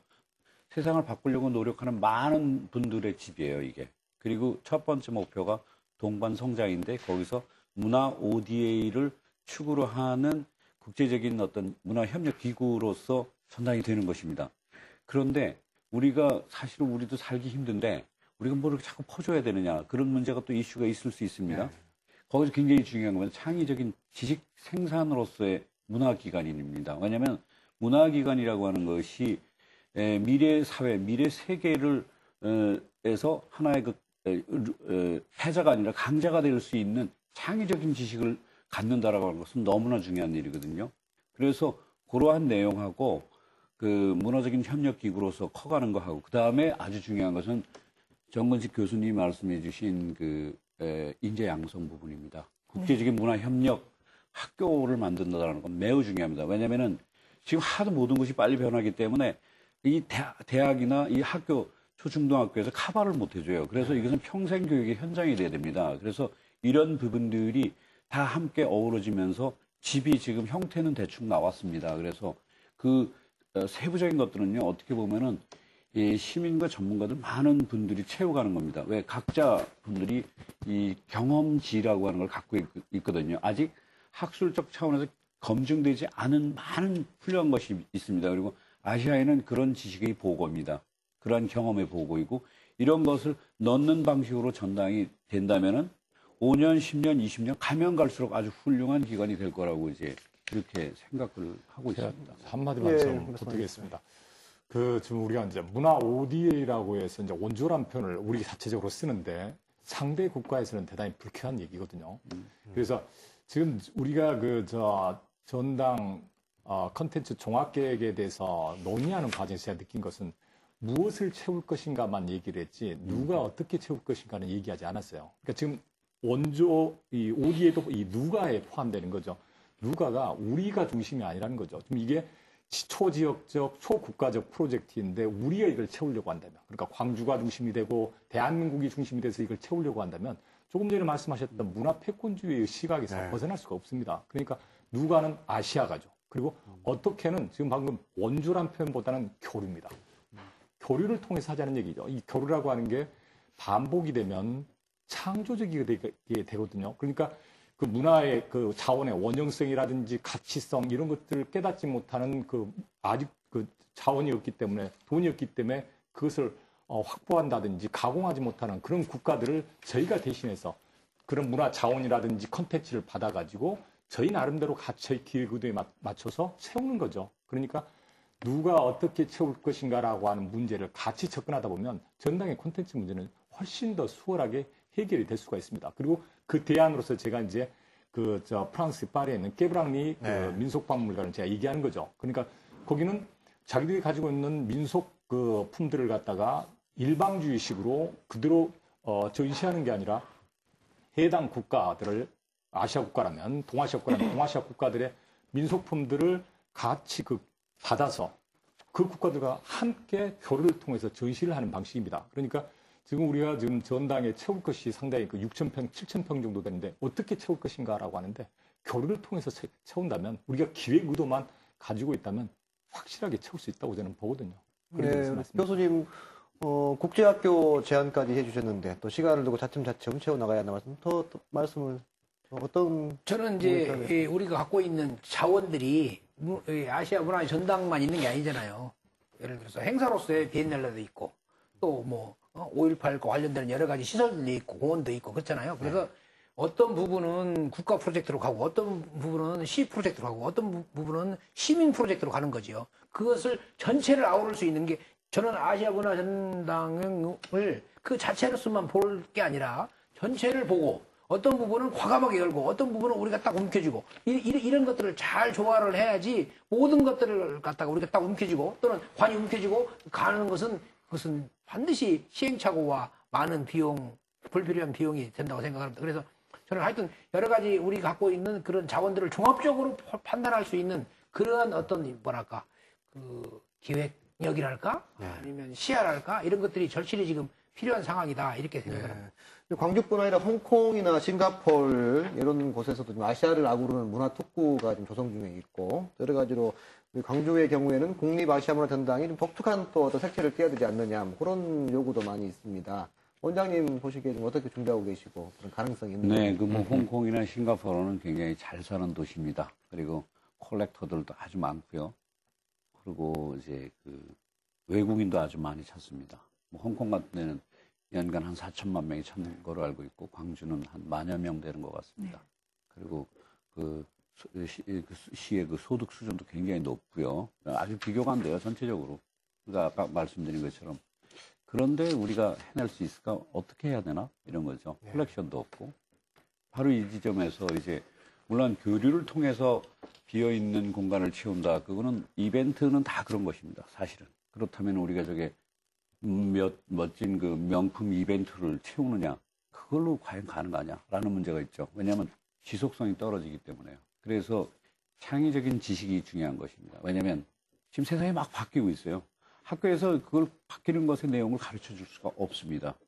그리고 사람들은 이 끊임없이 새로운 것이 나오고 새롭게 변해가는 거에 익숙하다 보니까 금방 지루해야 합니다. 기존의 것들을. 그러면은 그거에 걸맞는 감성적인 그리고 또 지적인 어떤 체험 도구들 또는 체험의 어떤 방식들 이런 걸 계속 개발해내야 돼요. 그런 것이 이루어지는 저 공간으로 간다는 것이 일단 굉장히 중요합니다. 그렇다면은 지금 이 홍콩이나 싱가포르 같은 경우에는 문화 산업을 굉장히 의식한 그러한 경우라고 볼 수가 있습니다. 근데 지난 5년 동안 이명박 정부에서는 저 전당을 어떻게 보면은 그 콘텐츠 산업을 위한 문화 발전소로 이렇게 이정표를 세웠었던 거로 제가 알고 있습니다. 근데 그 지점에 대해서 물론 그 최근에 뭐 창조경제 얘기가 나오고 있습니다. 그것은 융복합 지식에 기반한 그런 새로운 유형의 이제 실험적인 경제를 뜻하는데 저희는 오히려 그쪽에 좀 더 가까워요. 지금 설정한 것은. 그러니까 무슨 얘기냐면은 새로운 차원의 그 문화 산업이라고 하는 걸 절대로 배제하지 않으면서 조금 길게 보면서 지금 국민들의 지성의 수준을 높여놓는 것 전체적으로. 왜냐하면 선진국이 되려면 국민들의 수준이 전체적으로 높아져야 됩니다. 그런데 역사박물관, 현대미술관 또는 뭐 과학을 주로 하는 무슨 산업박물관 이런 것들이 이제 막 생겨나는 게 우리나라입니다. 그런데 과거와 현재와 미래가 한꺼번에 어우러지는 그런 아주 독특한 형태 그리고 아시아와 세계가 막 만나지는 그런 식의 문화 공간 이런 것들은 지금 조성이 안 돼 있거든요. 근데 그것을 그냥 한 단어로 그냥 넓은 단어이긴 합니다. 물론 모호할 수도 있어요. 그것을 이제 지식이라고 하는 단어를 사용을 하게 되는 것입니다. 그래서 이건 지식 기반의 복합 문화 공간을 뜻합니다. 그리고 이 지식은 먼 과거 그리고 가까운 미래가 같이 만나는 형태의 새로운 형태의 지식 창출의 공간이 되겠습니다. 그런데 이런 것은 지금 홍콩이나 싱가포르 같은 데서 생각을 못하고 있는 내용이에요. 되게 유물 중심이나 어떤 이미 존재하고 있는 것 중심으로 해서 현물 가치에 굉장히 집착하는 형태의 문화 공간에 있는 것이죠. 그래서 광주는 그런 점에서 5.18 정신하고 굉장히 통한다고 봅니다. 비물질적인 것을 가시화하는 형태가 굉장히 다르면서 생활 속에서 그 과정 속에서 또 각자의 그 경험 속에서 그 좀 더 진정 속으로 접근해 들어가면서 세계 사람을 끌어들이는 이런 형태의 공간으로 가는 것이죠. 그런데 이런 표현이 조금 그것이 현실적으로 가능할까? 좀 모호하지 않나? 이런 의견들이 좀 있을 수 있는데요. 네. 답은요, 많은 분들이 이미 갖고 있다고 저는 생각을 합니다. 근데 이 창의적 지식이 콘텐츠가 갖는 문제점은 지금 이영철 원장님께서 말씀하시면서 거기에 아주 포함되어 있어요. 문제점이. 그러니까 뭐냐면 싱가포르라든지 홍콩 같은 경우는 그런 창의적 지식을 다루지 않지만 거기는 대중성을 갖추고 있죠.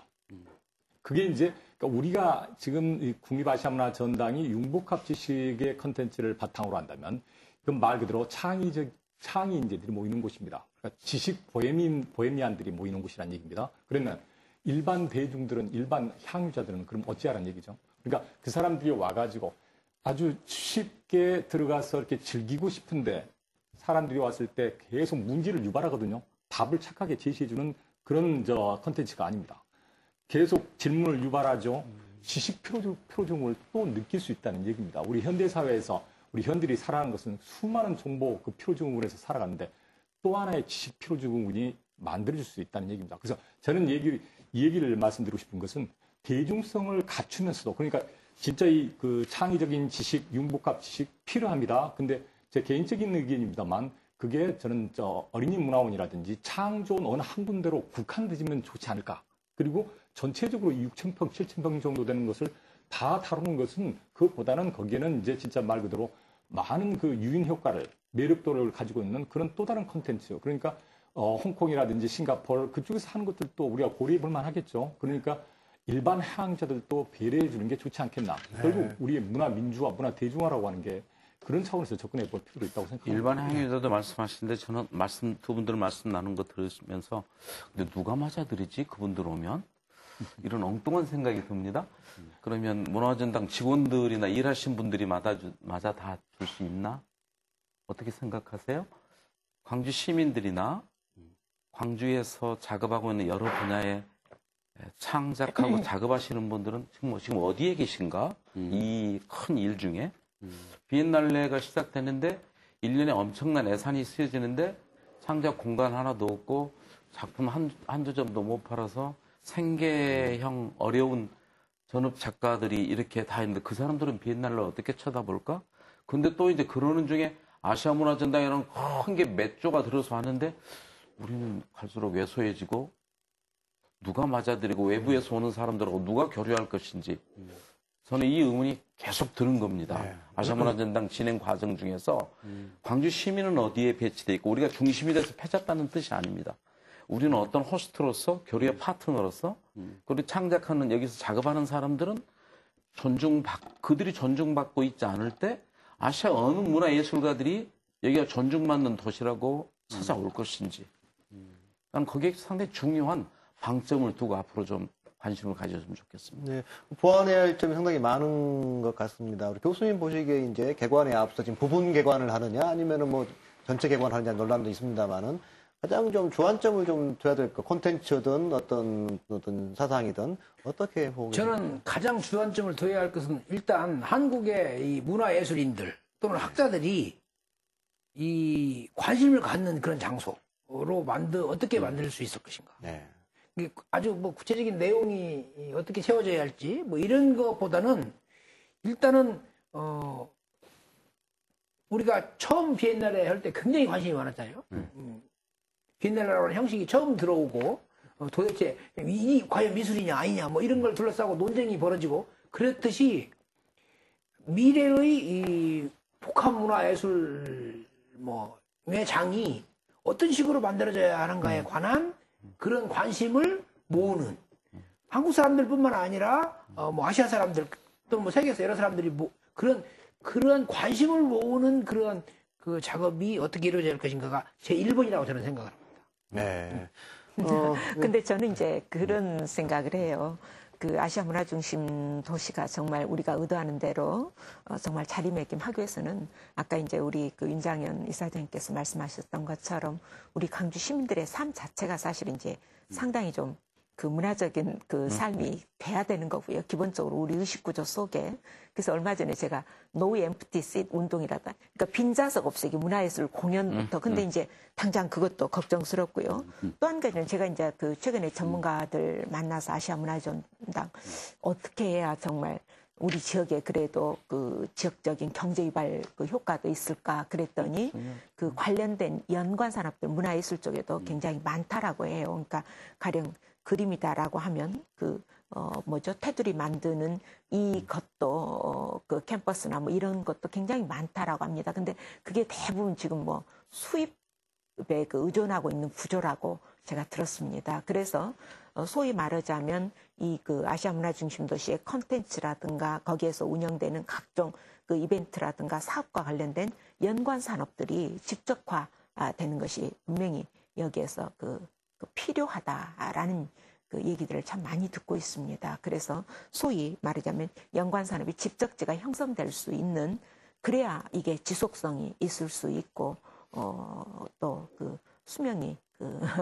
길 수 있지 않을까 그런 생각했어요. 네. 지금 의원님께서 말씀하신 연관 산업의 집적화는 광주로 따지면 전당 주변 연계 지역 활성화가 관계되는 부분입니다. 그러니까 파리의 뽕피두 센터 같은 경우는 뽕피두 센터는 문화의 발신지입니다. 그런데 그 주변에 그 레알이라고 하는 그 공간, 보브르 지역이라고도 합니다. 그리고 바로 그 밑에 그 포rum 데 아르라의 아주 지하에 그 도시처럼 형성되어 있는데 거기가 이제 무슨 영화관부터 문화시설 뭐 모든 게 다 들어가 있는데요. 그러니까 문화의 생산과 소비가 한꺼번에 이루어집니다. 그러니까 지금 의원님께서 지금 지적하신 연관 산업의 집적화라고 하는 것은 분명히 전당 주변이 연계 지역이 이루어져야만 되거든요. 그렇다면 과거에 지금 광주 읍성 4대문이 있었던 곳 중에서 핵심 지역이 지금 예술의 거리입니다. 그리고 전용호 뒤쪽에서 나와가지고 들어오는 그쪽이 좀 포함되는데 그쪽을 전부 문화예술의 지금 그 생산 소비가 이루어지는 그런 공간으로 활성화시키는 것도 필요하다고 봅니다. 네. 이제 토론이 약속된 90분이 지금 다 돼가고 있습니다. 예. 이제 오늘 토론 과정에서 미처 못다 하신 말씀이라든가 꼭 강조하고 싶은 내용이 있으시면은 1분 정도씩 시간을 드리겠습니다. 먼저 우리 이영철 원장님부터 이렇게 토론하겠습니다. 네, 전당을 채울 내용에 대해서는 지금부터 훨씬 더 많이 구체화가 될 거라고 보고요. 금년 말쯤이면은 형태가 많이 나올 것입니다. 그리고 그 과정에 광주 시민들하고도 함께 할 거고요. 또 대한민국의 아주 대단한 전문가분들 그리고 외국의 A급 전문가분들하고 대화를 많이 나누고 채워갈 것입니다.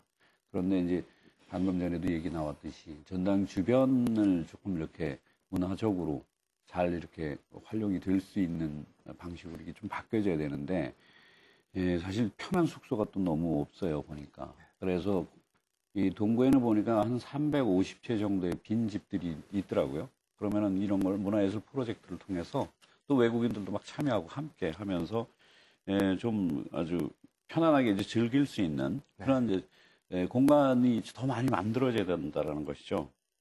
그리고 저는 어떤 게 광주시에 요구하고 싶은 게 있는 게 뭐냐면은 전당은 근사하게 될 거라고 일단은 믿습니다. 그리고 그렇게 돼야 하고요. 그런데 광주시가 이쁘지가 않아요, 좀. 광주시가 좀 멋이 있어야 됩니다. 그러면은 문화도시라고 그러는데 일단 걷기가 너무 불편해요. 보도 다 울퉁불퉁하고 좁고 가로수, 가로등 정비 하나도 안 돼 있고 간판 정비도 너무 안 돼 있고 모든 것이 불편합니다. 그래서 1차적으로 뭘 자꾸 뭘 새로운 걸 막 장식하고 이런 것보다도 기본적으로 편해야 돼요, 일단 이게. 그리고 녹지도 더 많아야 되고요. 좀 이런 거에 신경을 쓰면 좋겠고 그리고 좀 어수선하거든요. 그래서 아주 간단하게 하는 방법도 있습니다. 유럽에서는 많은 집들을 이렇게 채색을 하기 좋아해요. 서양 사람들은. 우리는 칠하는 걸 되게 싫어해요. 깨끗하게 흰 집들이 많아져도 좋고요. 택시 같은 것도 한 가지 색깔로 좀 통일하고 뭐 이런 것이 좀 많이 필요하지 않나라는 생각. 알겠습니다. 유지한 교수님 말씀. 지금 제가 조금 전에 말씀드렸던 그 전당의 그 컨텐츠 자체가 가시성이 떨어집니다. 그래서 지금 오프라인 컨텐츠가 필요한데 그걸 조금 전에 말씀드린 예술의 거리라든지 그러니까 전당 연계 지역에 전당의 오프라인 컨텐츠로 기능할 수 있는 것들을 많이 개발하면 좋지 않을까, 보완할 수 있는 방법 중 하나라고 생각합니다. 네, 이어서 우리 정근직 교수님 1분 정도 시간을 드리겠습니다. 오늘 주제가 5월 정신과 아시아 문화 전당인데요. 저는 아까 처음에 우리 토론했지만 이 5월 정신이 토대가 되지만 그것이 너무 아시아 문화 전당을 강요하는 방식으로 표현되는 것은 좀 조심을 해야겠다라고 그런 생각을 해요. 5월 정신은 한편으로 내부적으로는 어떤 공동체적인 어떤 그런 희생의 문제이지만 밖으로 보면 사실은 개방된 소통을 얼마나 요구를 했습니까? 우리의 진실이 외부적인 장벽에 의해서 막혀서 다른 사람들에게 제대로 안 알려지는 것에 대한 강력한 어떤 갈망이 있었듯이 저는 좀 더 개방적인 소통을 할 수 있는 그런 정신이 5월 정신의 굉장히 중요한 부분이다. 그래서 아시아 문화 전당은 말 그대로 너무 5월 정신이라고 하는 이름으로 그걸 갖다 이렇게 압박하는 방식으로는 안 갔으면 좋겠다라고 하는 게 제 소망입니다. 네. 우리 박혜장 의원님 1분 정도 시간을 드리겠습니다. 네, 저는 이제 5월의 정신이 토론 중에서도 잠깐 말씀을 드렸습니다만 그것이 권력에 대한 이제 견제에서 이제는 이제 경제적인 권력에 대한 견제이기 때문에 사실 갑의 횡포 그리고 을의 눈물이랄로 대변되는 이것이 5월 정신으로서 계속 우리 일상생활의 문제, 민생의 문제를 해결해 나가는 저희 정치인들의 정말 노력이 중요하다라고 스스로 자각을 하고 있습니다. 그래서 이 부분에 대해서 우리 사회의 수많은 문제 중에서도 이러한 갑과 을로 대변되는 양극화 문제에 관심을 가져야 되고요. 우리 광주 시민 여러분께서도 그런 문제가 5월 정신과 다르지 않다라는 생각을 해주셨으면 합니다. 그리고 이제 아시아 문화 전당과 관련해서는 이것이 분명히 전당 건립사뿐만 아니라 아시아 문화 중심 도시로서 우리 광주를 성장시키는 것은 분명히 박근혜 정부의 공약이기도 하고 또 우리 민주당 입장에서도 지난 대선 때 중요한 공약 중에 하나입니다. 그렇기 때문에 이것은 정말 차질 없이 진행되어야 되는 그런 여야 간의 합의적인 사항이죠. 그렇기 때문에 이것이 잘 진행될 수 있도록 하는 저희의 역할과 다짐이 중요할 것 같다라는 생각을 합니다. 네. 앞으로 민주당의 이름으로 적극적으로 노력하겠습니다. 네. 마지막으로 윤장현 이사장님 한 말씀 해주십시오. 광주 정치 사회적인 섬이죠. 네. 5월 때는 총칼과 탱크에 둘러싸였던 섬이고 정치적으로 또 섬이 됐죠. 이 섬이 다시 이 아시아하고 소통하는 문화라는 걸 가지고 이야기하는데 이 기본적인 것은 여러분이 말씀하셨듯이 민주, 인권, 평화라는 화두가 문화 속에 녹아있고 문화가 우리를 덮어버리는 건 아니라고 생각합니다. 이 시점에서 우리 시민들도 가져야 될 생각이 요구할 것은 당당히 요구하되 우리가 능동적으로 주인된 의식으로 맞아들이고 참여하는 그런 또 계기가 되기를 바랍니다. 네. 귀한 말씀 감사합니다. 오늘 토론회에서는 33주년을 맞은 5.18 민주화운동의 의미를 되새겨보고 국립아시아문화전당의 방향을 제시하는 시간을 가져보았습니다. 5.18의 숭고한 정신을 함께 계승하고 그 정신을 담아낼 국립아시아문화전당이 아시아를 넘어 세계적 문화소통의 장이 되기를 기대하면서 오늘 토론회는 여기서 마치겠습니다. 시청자 여러분 감사합니다.